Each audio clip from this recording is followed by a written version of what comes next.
Լոնդոնում կայացած World Kickboxing Open World Championships 2025-ին Հայաստանը ներկայացրել է World Kickboxing Armenia-ի հավաքականը, որը հաջողությամբ է հանդես եկել միջազգային հարթակում։ Մրցաշարում Նարեկ Մատինյանը արժանացել է աշխարհի չեմպիոնի տիտղոսին, բարձր պահելով Հայաստանի եւ Տաուշի մարզի անունը։ Ես զբաղվում եմ այկենդո կարատեով, զբաղվում եմ 4 տարի, մասնակցել եմ պատանիների աշխարհի առաջնությանը գրավելով առաջին հորիզոնականը։ Հետագայում կմասնակցեմ նաև Եվրոպայի եւ միջազգային մրցաշարերի, որոնց նույնպես կհաղթեմ։ Ես ի սկզբանե գնացել եմ հաղթելու նպատակով եւ եթե հավատաց այդպես է կլինի։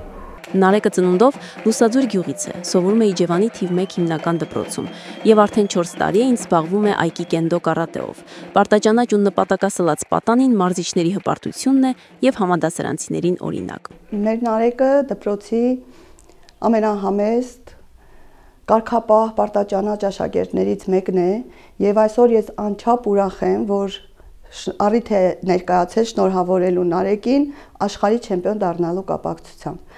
Անչափ ուրախ ենք, ամբողջ դպրոցը չեք պատկերացնի ինչ ուրախությամբ ընդունեց լուրը այդ օրը, որ Նարեկը չեմպիոն է դարձել եւ սա մեզ համար իհարկե մեծ հաղթանակ է աշխարհի չեմպիոն սան ունենալը։ Մեծ հաղթանակ է, քանի որ սրանով կարող է դրվել հաղթանակների սկիզբը եւ մեր մյուս սաները նույնպես ձգտեն դառնալ չեմպիոններ, Եվրոպայի չեմպիոններ, ներկայացնել դպրոցը, մեր պետությունը աշխարհում։ Ես անչափ ուրախ եմ, որ մեր աշակերտը կարողացավ Հայաստանի Հանրապետությունը աշխարհում ներկայացնել։ Այսօր Նարեկին Իջևանի թիվ 1 հիմնական դպրոցում դիմավորել են տոնական ու ջերմ մթնոլորտում։ Սովորողները, ուսուցիչներն ու հյուրերը շնորհավորել են նրան հերթական մեծ նվաճման առթիվ, ընդգծելով, որ Նարեկի հաղթանակը ոչ միայն անձնական, այլև համայնքային եւ ազգային հպարտության առիթ է։ Նարեկ Մատինյանի հաջողությունը վկայում է, որ աշխատասիրությունը, կամքը եւ հավատը սեփական ուժերի հանդեպ անպայման հանգեցնում են հաղթանակի։